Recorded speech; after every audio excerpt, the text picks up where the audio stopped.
did. Think about that. That's an entire adult lifespan that's been added to our lifetime.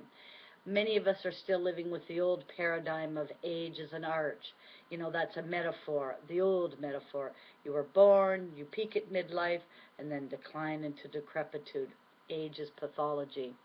But many people today, philosophers, artists, doctors, scientists, are taking a new look at what she calls the third act. It's the last 3 decades of life. And they realize that this is actually a developmental stage of its own, with a life all of its own, as different from midlife as adolescence is from childhood. So as we're asking, how do we use this time? How do we live it successfully? How do we put out a new, more appropriate metaphor for aging? This is important for me because I'm just entering my 60th year here, and so I'm just beginning my third act.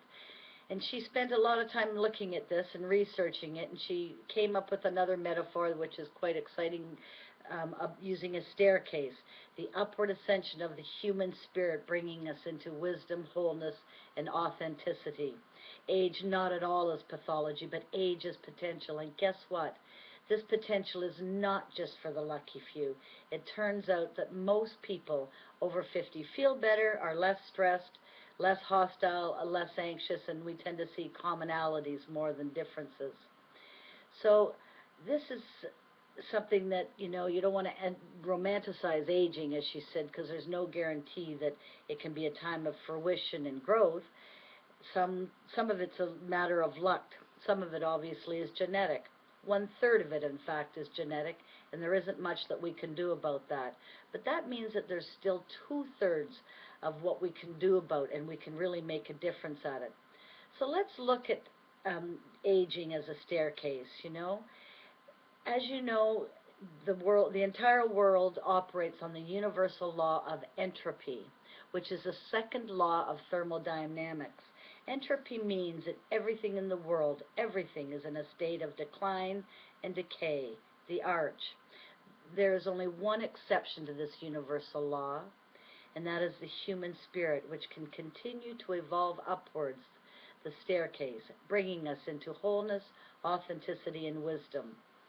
So, we're all born with spirit, but sometimes it gets tamped down beneath the challenges of life, violence, abuse, neglect. So perhaps we feel that for many of us our relationships have not had closure, and so we feel unfinished. Perhaps the task of the third act is to finish up the task of finishing ourselves.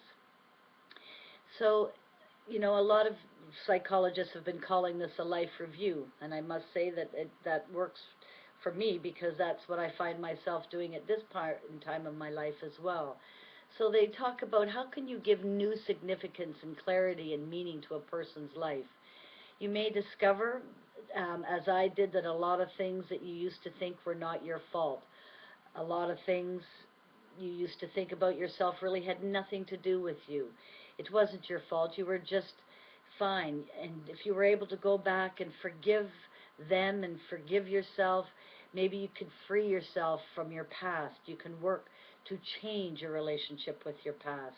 Viktor Frankl is a man that was in Nazi Germany, I should say in a Nazi concentration camp in Germany. He was a German psychiatrist, and he spent 5 years in the camp, and he wrote a book called Man's Search for Meaning. And he wrote in that camp that he could tell, should they ever be released, which of the people would be okay and which would not. Because he wrote this: everything you have in life can be taken from you except one thing, and that is your choice. Your freedom to choose how you will respond to the situation. This is what determines the quality of the life we've lived, not whether we were rich or poor, famous or unknown, healthy or suffering. What determines our quality of life is how we relate to these realities, what kind of meaning we assign them, what kind of attitude we cling to about them, what state of mind we allow them to trigger. So perhaps the central purpose of this third act that I'm coming into is about changing my relationship to the past. Because, over the years you set up neural pathways, things that you do, and these get hardwired into your system. You've heard about, people getting their buttons pushed, and that's how they react. So these neural pathways become hardwired, and they're the norm. That's the way it is. But we can go back and alter our relationship and revision our relationship to the past and the people and the events that happened, and change how we look at these. When we start off as young girls, we're feisty. We go, yeah. Here we are. We have agency. We have the subjects of our own lives. But for many of us, if not for most of us, when we hit that puberty and that adolescent age, we start worrying about fitting in, being popular, and we become the subjects and objects of other people's lives. But now in our third act, it is possible to break that cycle and come back and be who we want to be. We can go back and redefine ourselves and become whole. This cultural shift in the world, it will give the younger generation, if we can do this, much different perspective on what they can do with their life.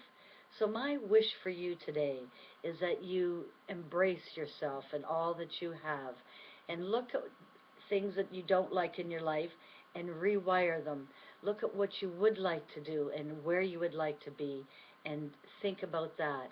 I am so blessed to be part of a wonderful community of people and have an awesome family. And I thank you very much for listening, and I'll see you again tomorrow. Bye for now.